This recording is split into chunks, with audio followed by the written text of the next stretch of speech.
दोस्तों आज मैं बात करने जा रहा हूं हिंदी फिल्म जगत में शहंशाह और बिग बी के नाम से प्रसिद्ध सदी के महानायक अमिताभ बच्चन की, जिन्हें हिंदी सिनेमा की सबसे बड़ा और प्रभावशाली अभिनेता माना जाता है।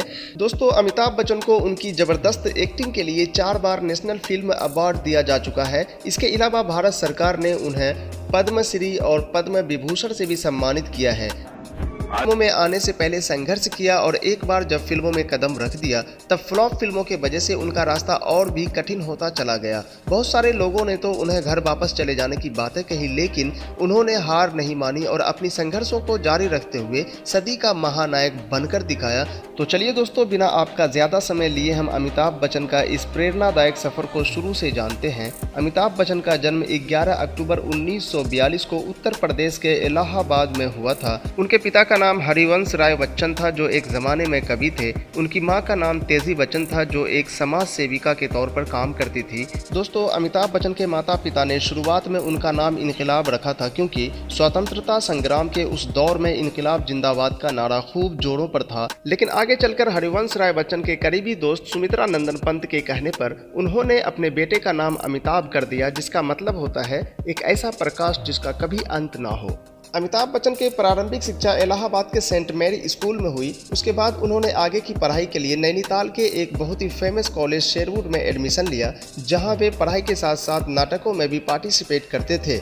नैनीताल से पढ़ाई खत्म करने के बाद वे दिल्ली के किरोड़ीमल कॉलेज आए, जहां से उन्होंने अपनी ग्रेजुएशन पूरी की। ग्रेजुएशन पूरी करने के बाद उन्होंने दिल्ली में बहुत सी जगहों पर नौकरी की खोज की, लेकिन उन्हें कहीं सफलता नहीं मिली। और तभी अपने एक दोस्त के कहने पर उन्होंने ऑल इंडिया रेडियो में वॉइस नरेशन के जॉब के लिए अप्लाई किया, जहां उनके आवाज़ को मोटा और भद्दा बताकर उन्हें रिजेक्ट कर दिया गया। दिल्ली में हर तरफ निराशा हाथ लगने की वजह से वे अपने दोस्तों के साथ कलकत्ता चले गए, जहां पर उन्होंने अपने जीवन के करीब 5 साल बिताए और कुछ प्राइवेट कंपनियों में बहुत ही कम सैलरियों पर काम किया। दोस्तों अभी तक अमिताभ भले ही अपने लाइफ को चलाने के लिए अलग अलग प्राइवेट जॉब किए जा रहे थे, लेकिन कहीं न कहीं उनके दिमाग में ये बात थी कि वो शायद एक्टिंग के लिए ही बने हैं। इसीलिए 1968 में वे अपने आप को फिल्मों में आजमाने के लिए बॉम्बे आ गए।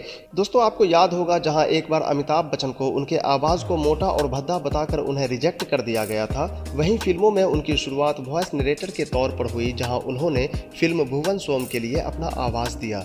आगे चलकर राजीव गांधी से दोस्ती होने की वजह से उन्हें फिल्मों में आने के लिए ज़्यादा दिक्कतों का सामना नहीं करना पड़ा और 1969 में उन्हें ए अब्बास की फिल्म सात हिंदुस्तानी में मौका मिल गया। लेकिन दुर्भाग्य से यह फिल्म बॉक्स ऑफिस पर धमाल नहीं मचा सकी और बहुत बुरी तरह फ्लॉप हो गई। लेकिन इसके बावजूद अमिताभ बच्चन ने हिम्मत नहीं हारी और अपने प्रयासों को जारी रखते हुए 1970 में बॉम्बे टॉकी और 1971 में परवान मूवी में काम किया, लेकिन यह दोनों फिल्में भी सफल नहीं हो सकी। तभी 1971 में उन्हें सुपरस्टार राजेश खन्ना के साथ आनंद मूवी में काम करने का मौका मिला और तब जाकर अमिताभ ने अपनी दमदार एक्टिंग को साबित किया। उन्हें इस फिल्म के लिए film fair award for best supporting actor दिया गया।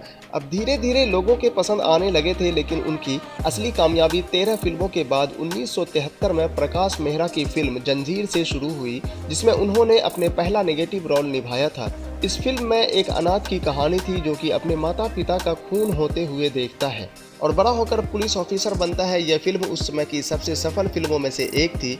तो राज सुपरस्टार बन गए और उन्हें लोग एंग्री यंग मैन के नाम से जानने लगे। बस यहाँ से अमिताभ बच्चन की फिल्मी कैरियर की सफलता शुरू हो गई और फिर उन्होंने एक के बाद एक अदालत और अमर अकबर अंथूरी जैसे सुपरहिट फिल्मों से दर्शकों का मनोरंजन किया। लेकिन तभी अचानक 26 जुलाई 1982 को कूली फिल्म के शूटिंग के दौरान उन्हें एक एक्शन सीन में बहुत जोरों की चोट लग गई। दोस्तों हुआ कुछ यूँ था कि शूटिंग में पुनीत ईश्वर को अमिताभ को मुक्का मारना था और फिर अमिताभ को मेज से टकराकर जमीन पर गिरना था, लेकिन जैसे ही वे मेज की तरफ कूदे, मेज का कोना उनकी पेट में जा लगा, जिसकी वजह से उनका काफ़ी खून बह गया और हालत इतनी गंभीर हो गया कि ऐसा लगने लगा कि वह अब जीवित नहीं बच पाएंगे।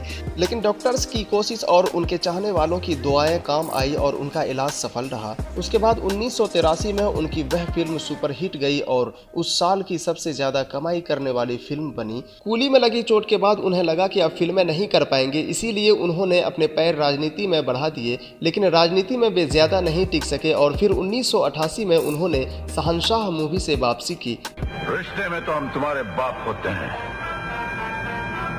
नाम है शहंशाह। लेकिन उसके बाद की बहुत सारी फिल्मों में उन्हें निराशा मिली और उनका कैरियर खत्म होने सा लगने लगा। लेकिन 2000 में आई मोहब्बतें मूवी उनके डूबती कैरियर को बचाने में काफ़ी मददगार साबित हुई और फिल्म में उनकी एक्टिंग को काफ़ी सराहा गया। बाद में चलकर उन्होंने टीवी की दुनिया में भी बुलंदियों की झंडे गाड़े और उनके द्वारा होस्ट किया गया केबीसी यानी कौन बनेगा करोड़पति शो टीआरपी के सारे रिकॉर्ड्स तोड़ डाले। दोस्तों, अमिताभ बच्चन अपनी सबसे बड़ी उपलब्धि हरिवंश राय बच्चन का पुत्र होना मानते हैं। उनका कहना है कि पिताजी ने मेरे हर फैसले में मेरा साथ दिया था। सब मिला जुलाकर अमिताभ बच्चन जी हम सभी के लिए एक आदर्श है जो कई दशकों से लोगों के दिलों पर राज करते आ रहे हैं और करते रहेंगे।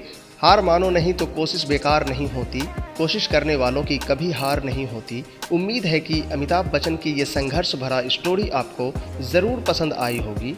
आपका बहुमूल्य समय देने के लिए बहुत बहुत धन्यवाद।